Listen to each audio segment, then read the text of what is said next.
Welcome to this deep dive. We're stepping into a realm that often lurks unseen, really, the presence of psychopathic traits in everyday life, especially, in professional settings. Forget the sort of sensationalized images of violent criminals for a moment. Our sources reveal something, well, more nuanced individuals with these traits, navigating society, even achieving success, often without crossing those traditional legal lines. That's absolutely right. While the link between psychopathy and violent crime is definitely there in some cases, our focus today, drawing from the psychopath in the shadows, is different. It's on that less obvious, but honestly equally impactful side of things, how these traits actually manifest in the subtle dynamics of our workplaces, our social circles. Exactly. The psychopath in the shadows is really our guide here. We'll unpack what defines psychopathy, look at the neurological factors, the manipulative behaviors they might use, and those crucial differences between psychopathy and sociopathy.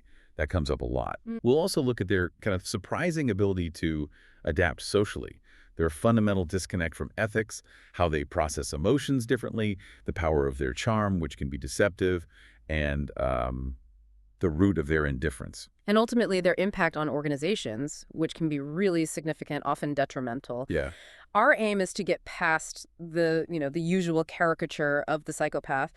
We want to understand how people showing these traits actually operate within society, especially in those high-stakes corporate environments. We want to shed light on the consequences, often hidden, of their actions, and explore that paradox, how certain psychopathic characteristics can actually be, well, initially seen as strengths, while masking this potential for real harm. Yeah, that's a key point.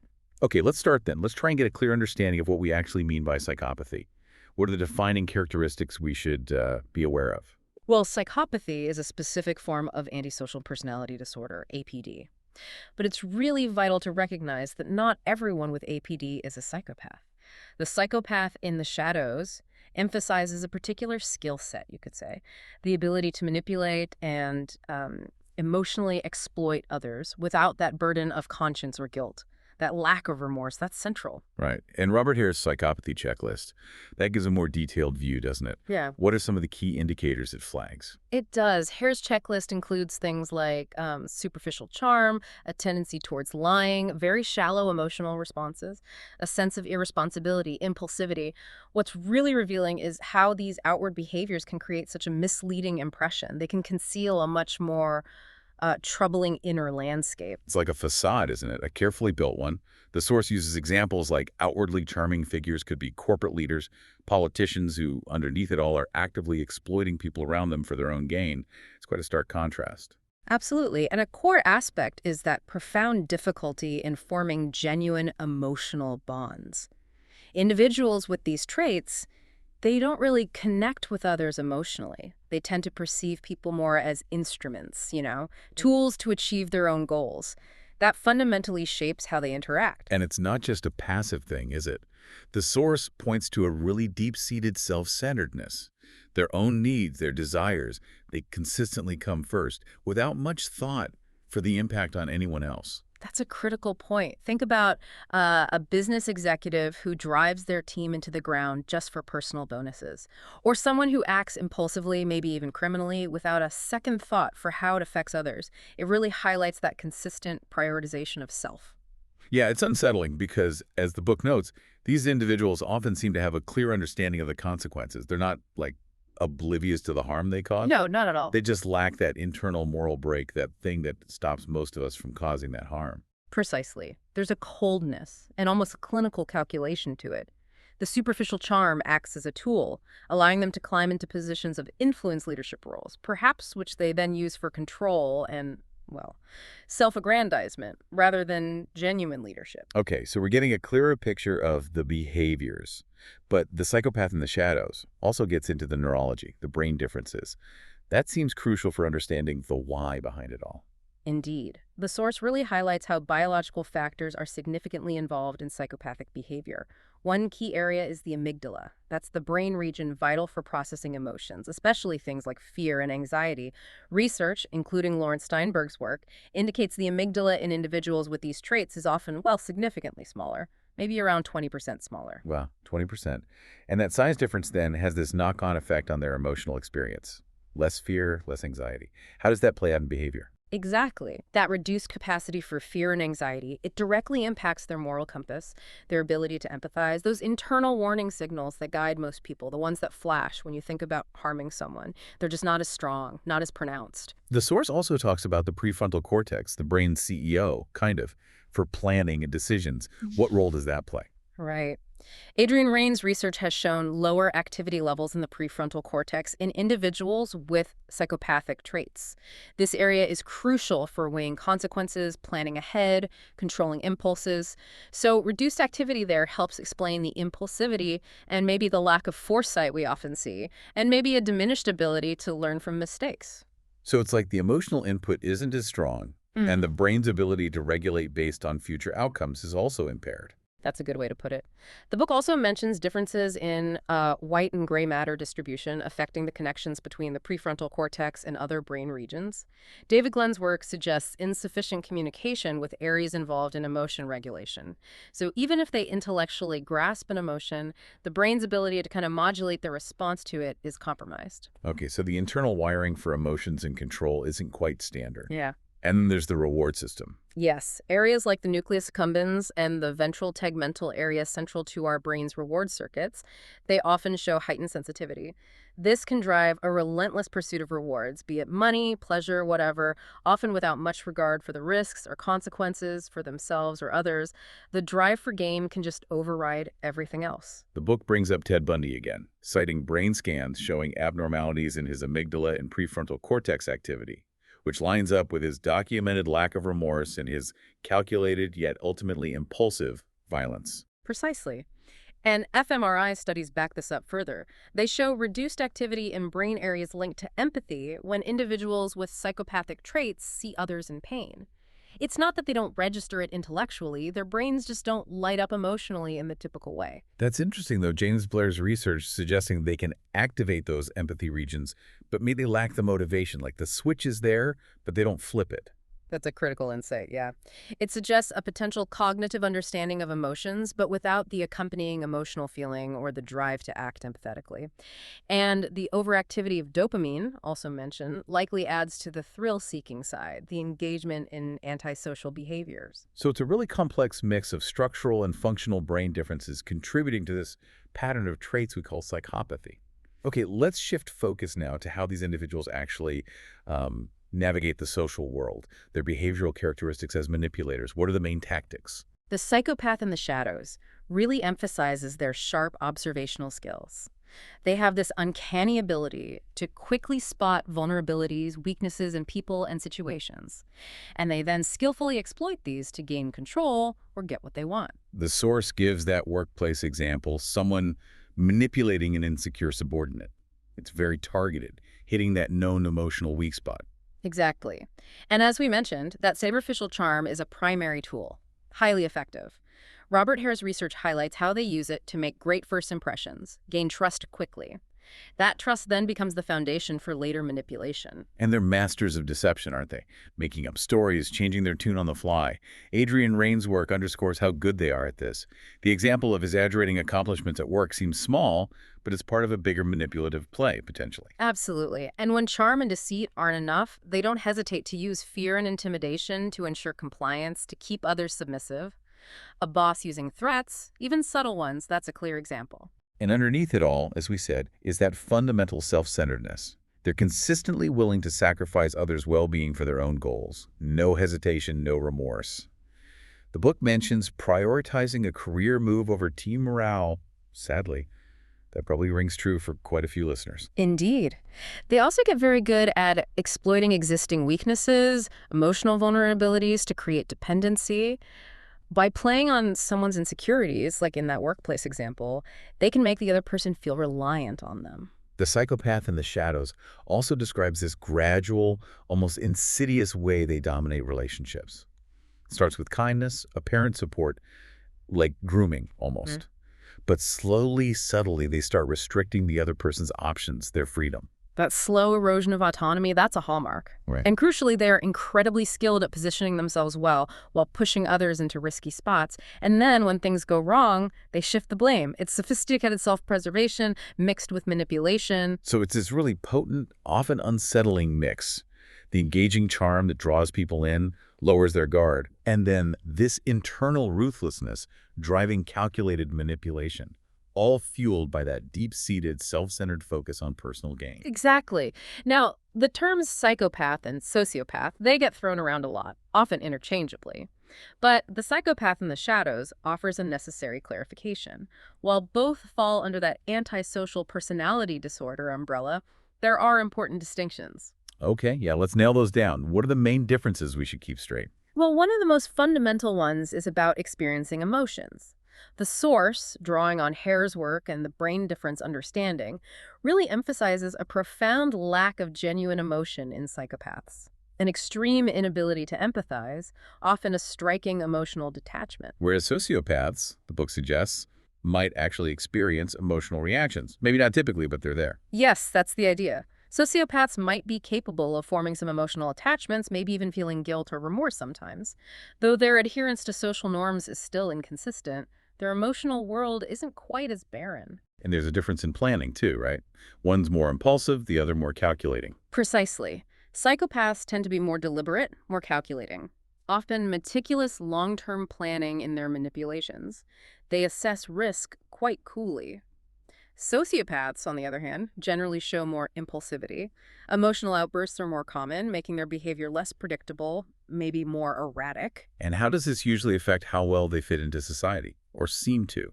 Well, the source suggests psychopaths often show better superficial adaptation. Their charm and calculation can lead to seemingly successful careers, even if relationships are shallow. Sociopaths typically find it harder to adapt, more issues with job loss, social isolation, unstable relationships, often due to that impulsivity and emotional volatility. The possible origins seem different, too, according to the source. Genetics versus environment. Yes, there's a theory that psychopathy might have a stronger innate basis brain structure, genetics playing a bigger role. Sociopathy, in contrast, is often linked more closely to environmental factors, like childhood abuse or trauma, though it's complex, not always clear-cut. The book uses Bundy again for the psychopath example charm, planning, no remorse, and contrasts that with a sociopath potentially reacting with more overt emotional outbursts, maybe linked to a rough past. Exactly, and the types of crimes can differ too. Psychopaths might be more associated with planned, sophisticated stuff like fraud or embezzlement. Sociopaths might be more prone to impulsive, often violent crimes arising from immediate conflicts. Okay, so while both are challenging antisocial patterns, the nuances in emotion, planning, adaptation, and potential origins are really distinct. Important to see that. Now let's dig into that idea of social adaptability again. It seems weird almost that someone with less empathy could navigate social situations so well, even thrive. How do they manage it? The psychopath in the shadows explains this outward success is largely down to that superficial charm, their persuasive communication, that calculated approach. We talked about traits from Hare's checklist. They can build a very convincing front of competence, trustworthiness, even when it's all self-serving underneath. And that emotional coolness, the lack of empathy, can ironically be an advantage in certain ruthless decision-making spots. Yeah, Like the CEO making cuts example. precisely. They aren't held back by the emotional fallout for others. It lets them act in ways that might feel ethically tough or just too hard emotionally for someone else. The fearlessness, the risk-taking, maybe linked to that less reactive amygdala Rain studied, can also lead to bold business moves that pay off, at least initially. It's that calm, almost detached calculation, right? Unaffected by emotions that might derail others. That also enables manipulation, like a manager undermining a rival. It's very strategic It's emotional. and the source makes a crucial point. Many individuals with these traits succeed within the law. They're often skilled at finding and exploiting loopholes, like pushing employees hard, but staying just inside labor laws to maximize their own gain without technically breaking rules. Their ability to just change their behavior for different situations is key too, isn't it?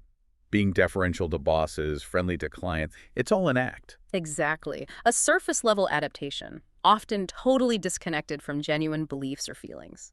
And as the book points out, while they might get short-term social wins, it often stays superficial. That underlying difficulty forming real long-term emotional bonds eventually causes relationships to break down, personally and professionally. So despite sometimes seeming to fit in, there's that fundamental disregard for ethical standards underneath. They play by their own rules. Short-term gains, maybe, but potential long-term problems, moral or legal. Yeah, their skill at manipulating people for information, for resources, is especially effective in competitive fields like business or politics. Using psychological pressure can give them a big edge. But, the book concludes, while that initial success might be common, the basic inability to build and keep real trust usually leads to relationships and networks falling apart over time. It really paints a picture of people who can skim the surface of society skillfully, even seem to flourish, but lack the deeper connections of ethical grounding for sustained success and real relationships, which leads us right into their lack of ethics. How does that show up in their behavior, their decisions? The psychopath in the shadows is clear. They lack a well-developed ethical compass. They fundamentally disregard social norms, moral principles. Their main driver is self-interest. That consistently trumps ethical concerns in their kind of cost-benefit thinking. And that reduced empathy we link to brain differences, that directly fuels this ethical gap, leading to ruthless actions without guilt, fraud, even violence. Precisely. The pursuit of personal gain isn't held back by ethical lines. The leader overworking their team for bonuses, that's a perfect example. The ends justify the means, no matter the human cost. Even in crime, the book says, they often disregard basic moral rules, seeing others just as objects or obstacles, not people deserving consideration. Yet, paradoxically, they can often keep up an appearance of being ethical, which helps their initial success in business or politics. Hare's research is relevant again how charm can mask that cold, calculated self-interest, even when others might suspect something's off. It's troubling how certain traits we associate with them, like seeming calm under pressure or being bold risk-takers, can be valued in leaders initially, while the ethical hole underneath gets missed until it's too late. Yeah, the emotional detachment, the insensitivity, lack of guilt or shame, maybe from those underactive brain areas. Rain's studied that's a huge driver of unethical behavior. They just don't feel the internal checks that ethics put on most people. And manipulation itself just becomes neutral to them, a tool, a strategy with no thought to the harm caused. Exactly. That basic disregard for ethics when they get into positions of power can cause massive problems, as the book stresses. Corporate fraud, illegal acts, eroding ethical standards within organizations. It all stems from that core lack of ethical judgment. The unpredictability and lack of empathy just amplify the risks, leading to instability and distrust in relationships and organizations. It's quite sobering. People operating without that internal moral compass, yet often looking perfectly normal, even ethical, on the surface. Okay, let's turn to the specific ways their emotional processing works, which seems to be at the heart of so much of this. How do they experience and respond to emotions differently? The psychopath in the shadows details really significant fundamental differences in their emotional processing. That's what leads to the characteristic coldness, the lack of empathy. The amygdala dysfunction, smaller, less active is key, results in reduced fear, less anxiety, so less sense of threat, more tendency towards risky behavior. And that amygdala issue impacts empathy directly, especially for negative emotions, which must cause huge problems in relationships and explain that disregard for others' suffering. Exactly. Then there's the prefrontal cortex dysfunction, reduced activity there. That impacts emotional regulation, making decisions based on emotional factors. Their decision-making tends to be more rational, you could say, but potentially detached and harmful, because they don't weigh the emotional consequences in the same way. And the reward system abnormalities, that heightened activity, seems to drive that relentless chase for rewards, often ignoring risks or ethical lines. The book clarifies something important. It's not that they can't perceive others' emotions, they often can. It's that they lack the corresponding internal emotional response.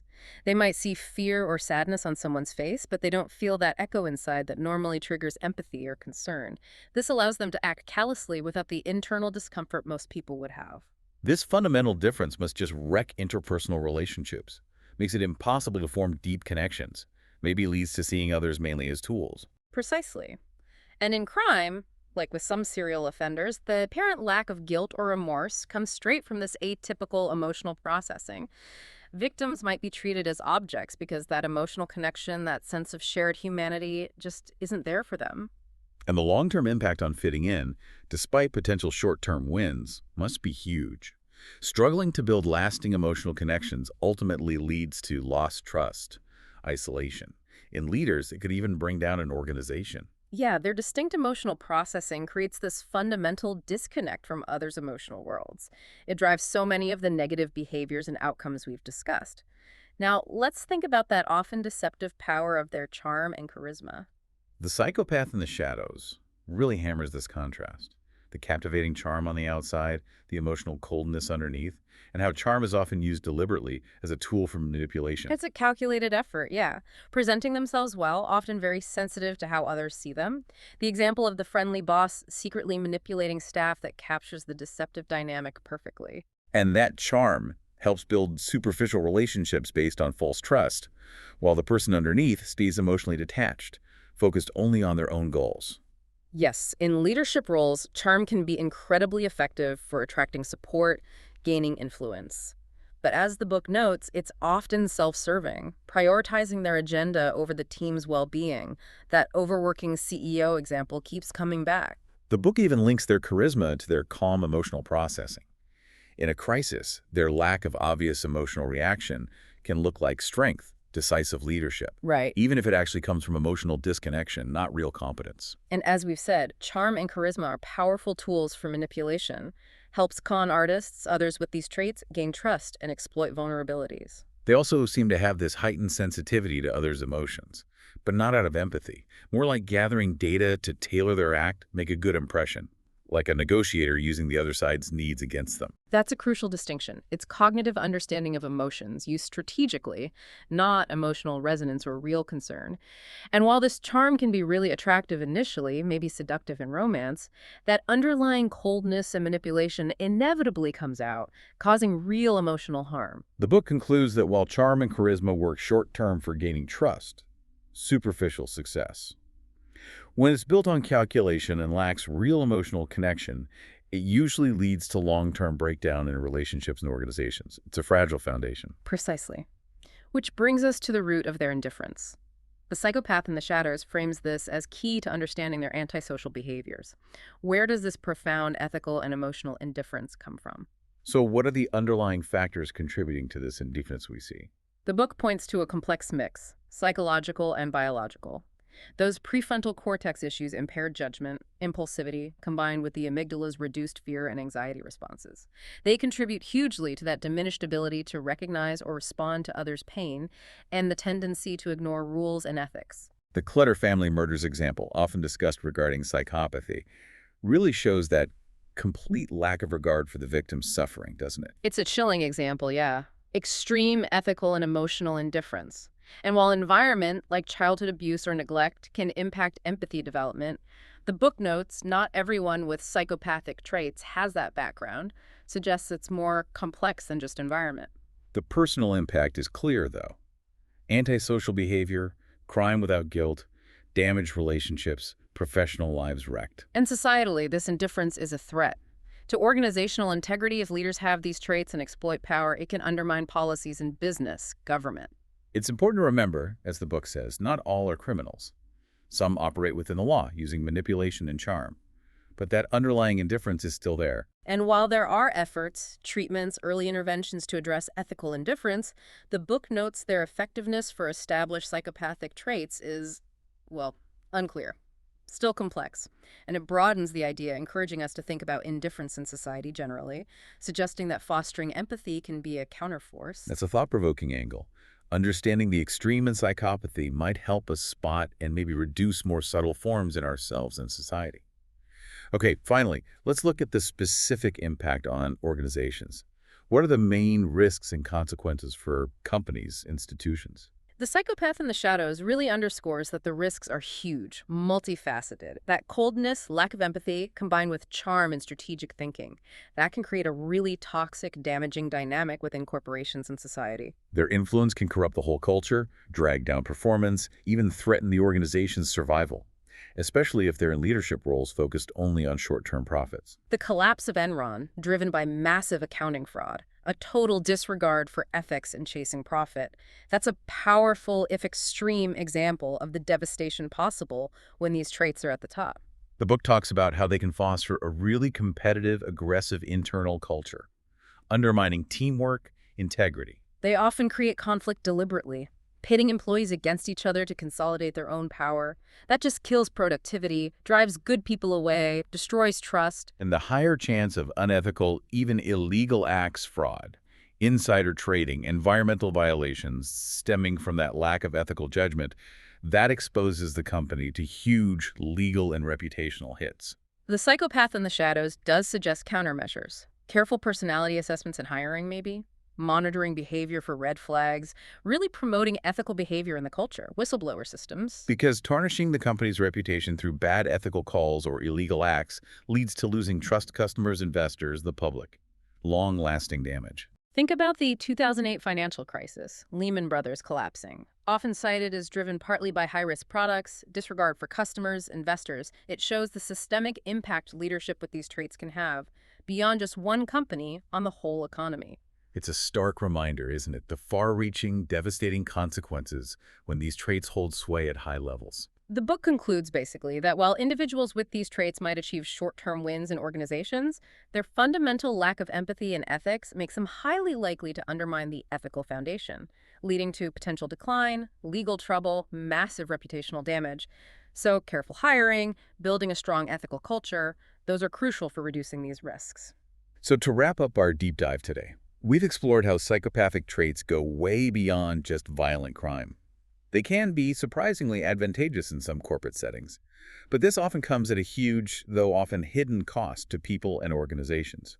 That surface charm, that drive, can mask a deep lack of empathy and ethics. Yeah, the key takeaway really is that understanding these dynamics is crucial for recognizing potential risks and for actively trying to build environments based on real collaboration, ethical behavior, shared responsibility, rather than just being fooled by appearances and the pull of short-term gains. Maybe consider the subtle ways these dynamics might be playing out in your own professional life, your social circles, and the importance, really, of looking beyond just outward success and charisma to see the true impact of people's actions. Thank you for joining us for this deep dive.